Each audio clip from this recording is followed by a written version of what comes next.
दोस्तों, हिंदुस्तान में अगर सबसे आसान कुछ है तो हिंदू और हिंदुओं की आस्था के साथ खिलवाड़ करना। इस हिंदुस्तान में हिंदू ही अपने तरीके से नहीं रह सकता।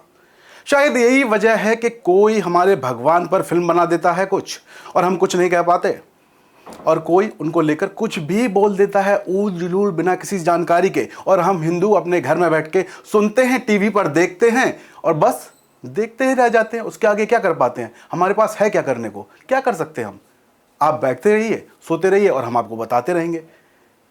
लेकिन आज कुछ ऐसे ही फिर हुआ है। इस बार समाजवादी पार्टी के सांसद अफजाल अंसारी ने मीडिया में कुछ ऐसा कह दिया जो विवादित है। उनकी माने तो गांजा एक तरह से वैध है और उसको वैध कर देना चाहिए। क्यों? क्योंकि उनकी नज़र में वो भगवान का प्रसाद कहा जाता है। ऐसे में उसे अवैध और गैर कानूनी क्यों माना जाता है, ऐसा उनका कहना है। इस मसले पर सरकार के ऊपर दोहरी नीति का आरोप लगाया है उन्होंने। अफजाल ने यहां तक कह दिया कि कुंभ के एक मालगाड़ी गांजा चला जाए तो खप जाएगा। कुंभ में, महाकुंभ में साधु संत और महात्मा और समाज के बहुत लोग गांजा बड़े शौक से पीते हैं। इसको कानून का दर्जा देना चाहिए। तो अफजाल अंसारी साहब, आपको ये तो शायद नहीं पता या हिंदू धर्म के बारे में आप कुछ जानते नहीं, इसीलिए ऊल जलूल तरह की बातें कर रहे हैं। तो पहले तो ये पता लगाइए कि दुनिया के किस मंदिर में प्रसाद के रूप में गांजा मिलता है। गांजा तो कहीं मिलता ही नहीं।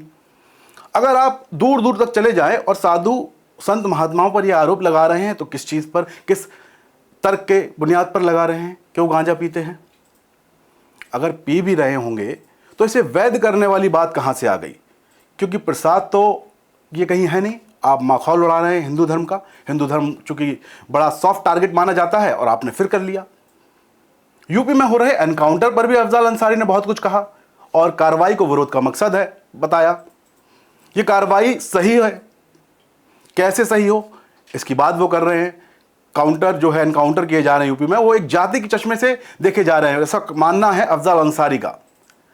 वहीं शराब की तस्करी के मुद्दे पर अगर अफजाल अंसारी की बात करें तो सीएम नई शराब की दुकानें बंद कराएं, ऐसा उनका मानना है। किस धर्म में कहा गया कि शराब की दुकानों का विस्तार हो? गांजा अवैध है लेकिन लोग खुलेआम गांजा पीते हैं, ये उनका मानना है। ये कहते हैं वो बड़े बड़े धार्मिक कार्यक्रमों में लोग गांजा पीते हैं, ऐसा अफजाल अंसारी कह रहे हैं। लोग भांग और गांजा को भगवान का प्रसाद कहकर पी रहे हैं।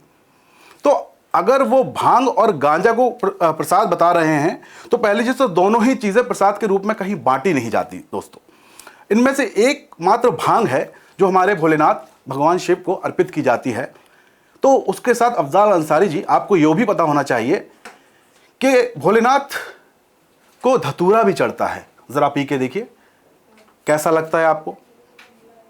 इस भांग को लेकर हमारे परम आदरणीय और परम गुरु प्रेमानंद जी महाराज वैसे भी सब कुछ जानकारी आपने उस पर दे चुके हैं। आप वहाँ से ले सकते हैं कि क्यों उनको भांग चढ़ाई जाती है और क्यों अर्पित की जाती है। क्योंकि वो भांग पीने की किसी भी हमारे धर्म ग्रंथ में या किसी भी हमारे पुराण में ये नहीं लिखा गया कि वो एक प्रसाद है। वही दुकानदारों के नेम प्लेट के नियम पर अफजाल ने कहा कि उन्हें इस पर कोई आपत्ति नहीं है, वो इसका स्वागत करते हैं, लेकिन वो निवेदन करते हैं कि सरकार देश के 10 सबसे बड़े बीफ एक्सपोर्टर का अपना नाम भी बताएं। वहीं तिरुपति बालाजी मंदिर प्रसाद पर भी वो विवाद पर अपना मुंह खोला है। उन्होंने इसे प्रोपोगेंडा जानबूझकर हाईलाइट करने वाला बताया है, जिससे इसका ठेका भी गुजरात पहुंचा दिया गया है। तिरुपति बालाजी मंदिर से लड्डू प्रकरण पर बोलते हुए अफजाल अंसारी ने कहा कि यह प्रोपोगेंडा जानबूझकर फैलाया जा रहा है।